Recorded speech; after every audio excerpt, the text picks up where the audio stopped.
With that, I'm going to introduce Brad Worthley. Well, we're going to talk about exceeding expectations. And one of the things about exceeding expectations, one of the things that you have to define it the easiest for you, is doing what the customer or the guest or the client expects, but nailing it. You must be really great at execution. But see, it's the things that they do not expect that actually create this customer that walks away like you had their expectations exceeded.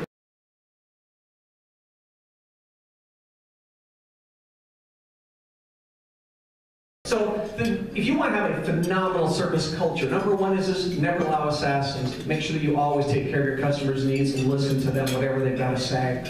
That apathetic group of customers, I want you to think when you leave this room, what is it that people are going to walk away from you or your business and talk to other people about?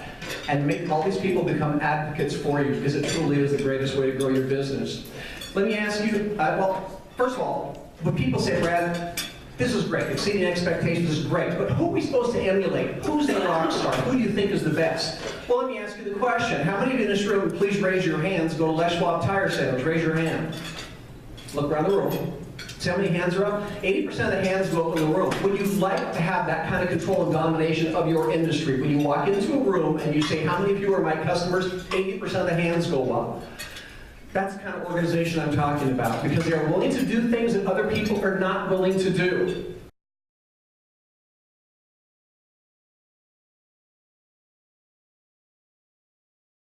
So what you learn about services, if you want to be something like a Les Schwab Tire Centers, you want to be some of these great ones, you must be willing to do things that other people are not.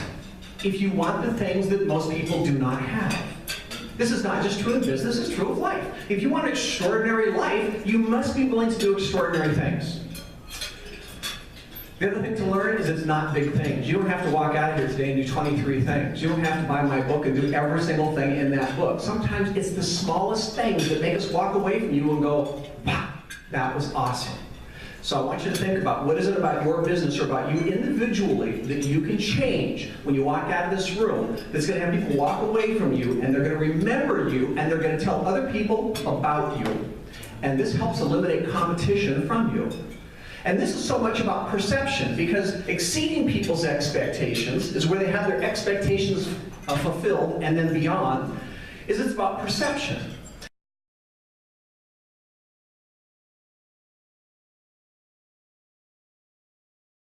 You should thank them. Anybody that complains to you should look at them and say, you know what, thank you so much. You know what, with that information, we can change. It really is a gift.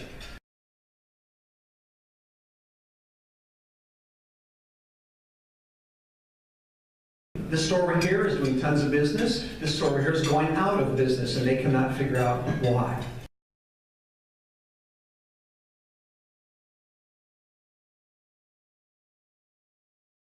TLC, think like your customer.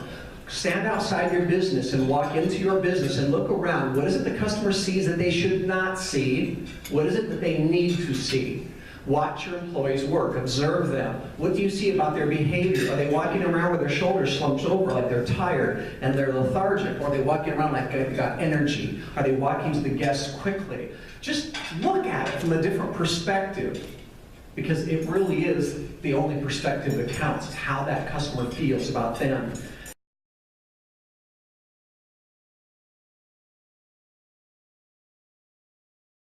You hire the smile and you train the skill if you're talking about customer-facing jobs as much as you can. Now, if I'm going to hire a surgeon for brain surgery, I'm probably not going to care if they smile. But for a lot of positions, especially hospitality and sales, hire the smile and train the skill, because you can't train people to smile. You can't. So find the people that have that charismatic thing. I hope you all know you're in the relationship business. There's not one of you in this room that is not. If you're in the financial services industry, you're still in the relationship business.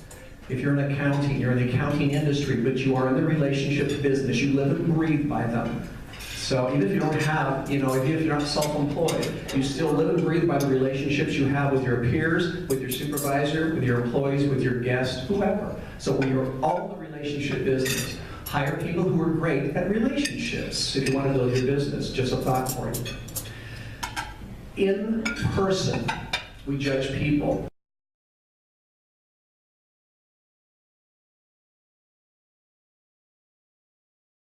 85% of your success in business is going to be your ability to properly communicate your message. Whether it's to your employees, your guests, your customers, your clients, each other, whoever. But 85% of your success in business will be just your ability to properly communicate.